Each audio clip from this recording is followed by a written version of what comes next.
Selamat pagi para netizen dimanapun kita berada, salam inspirasi bagi kita semua. Ini agak menarik begitu kan, apa yang disampaikan oleh Bambang Pacul ini, keceplosan ya. Bambang Pacul sebut DPR wakil ketum parpol bukan rakyat. Jadi ini agak menarik begitu ketika Pak Mahfud menanyakan terkait dengan ya sita aset korupsi begitu kan ya. Ternyata tergantung dari sononya begitu kan ya. Tetapi mari kita baca terlebih dahulu komentar-komentar netizen seperti ini.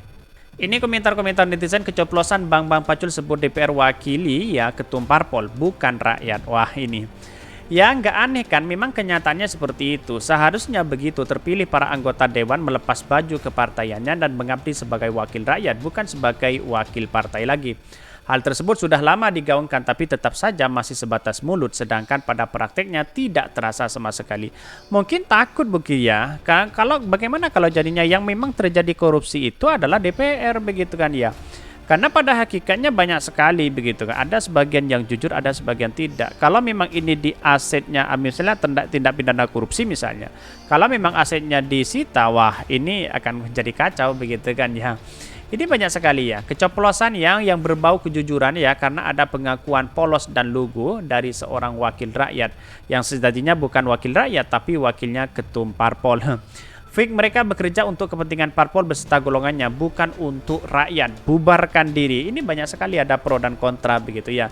Keceplosan itu nak bahas kalbu, ucapan jujur yang sulit dibantah. Keceplosan bagaimana? Dia terang tegangan bilang gitu kok.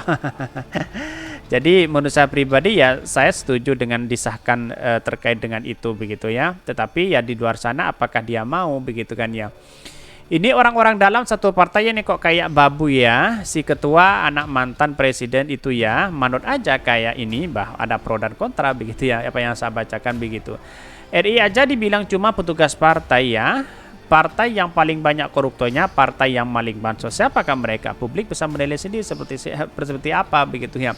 Ini banyak sekali. Akhirnya ngaku Bambang Pacul PDP ungkap alasannya. Ini banyak sekali ada pro dan kontra begitu ya. PDP juga merupakan partai keluarga ya. Ketumnya seumur hidup dan tidak ganti. Tunggu Bu Mega. Ya karena yang membuat partai itu adalah Bu Mega, bukan orang lain. Enak aja begitu kan, tinggal ngambil sana sini begitu ya. Ya pasti keluarganya lah. Sila keempat Pancasila ya, kerakyatan ya, rakyat memilih wakilnya di DPR RI dalam persyaratan perwakilan untuk musyawarah mufakat dengan wakil rakyat lainnya yang dipimpin oleh hikmat kebijaksanaan pemimpin yang sebenarnya. Ya, kalau kita melihat rentetan ini jauh dari kata-kata nilai-nilai Pancasila hari ini begitu kan ya. Ini bukan keceplosan tapi memang kebenarannya akan muncul dengan sendirinya dengan cara jalan yang tidak pernah tahu. Ini sebenarnya lewat si Anu. Antara keceplosan dan ini banyak sekali ya. Abi ya, Anies Baswedan berharap ya harapan Indonesia untuk lebih baik punya presiden bergengsi, komunitatif, adem, cerdas, bermoral dan bermartabat. Ini agak menarik begitu kan ya. Kalau memang ini terjadi ya wallahu alam begitu kan, tidak bisa disahkan undang-undang itu begitu. Bagaimana kalau ada korupsi anggota DPR lalu kemudian semuanya haknya dirampas begitu kan ya. Ya, pada hakikatnya apa yang terjadi selama ini begitu ya. Ya pada akhirnya orang-orang di luar sana banyak yang takut begitu. Pasti banyak orang yang tidak setuju. Ini bukannya memang seperti itu ya, makanya kan aspirasi masyarakat hanya dibutuhkan saat menjelang pemilu. Jikalau memang benar demikian, wah benar ya, seperti ya perusahaan dan konsepnya dan buat ada DPR. Jikalau suara rakyat tak kalian wakilkan ini. Mereka berpikir rakyat cukup nina bobok dengan berbagai macam kartu dan bansos dan diem rakyatnya.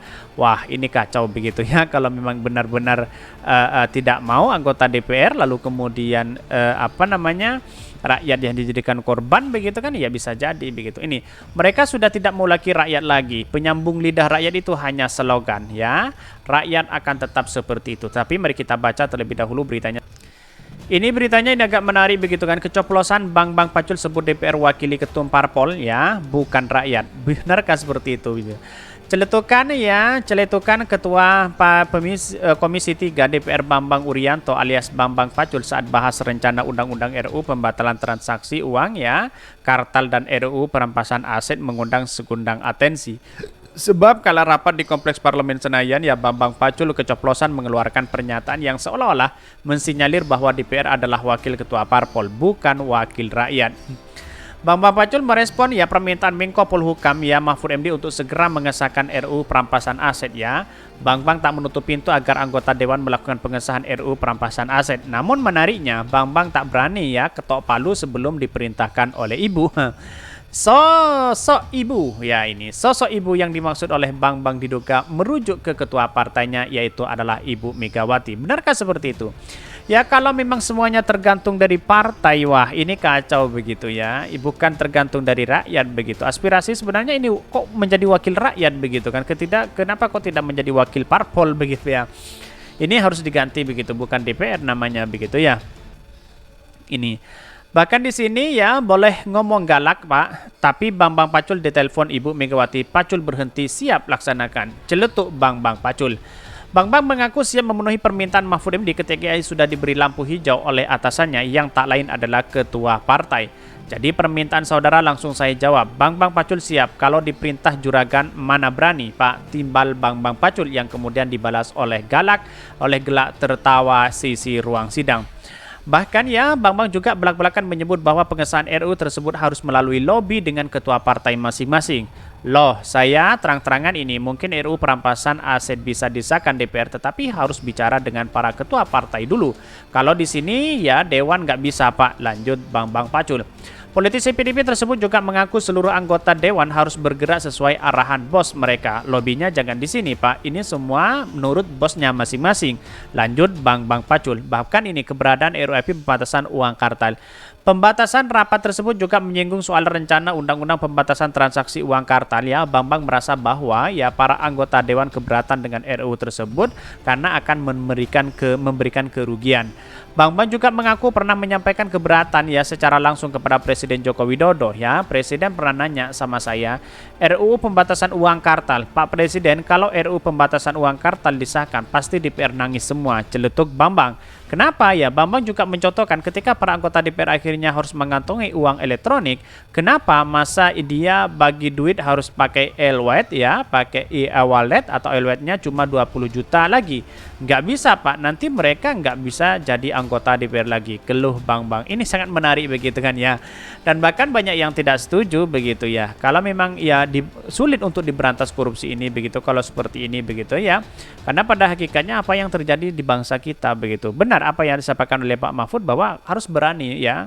Kalau memang ini adalah petugas partai ya kacau begitu. Dalam artian bahwa ini bukan mewakili rakyat tapi mewakili dari parpol begitu kan. Tergantung dari parpolnya begitu kan. Ada 9 parpol ya, siapa yang setuju begitu di situ ya.